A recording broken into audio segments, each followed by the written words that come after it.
We, the people of India, having solemnly resolved to constitute India into a sovereign, socialist, secular, democratic republic and to secure all its citizens justice, social, economic, and political liberty of thought, expression, belief, faith, and worship, equality of status and of opportunity, and to promote among them all fraternity, assuring the dignity of individual and the unity and integrity of the nation.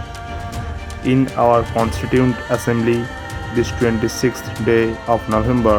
1949, do hereby adopt, enact, and give ourselves this Constitution.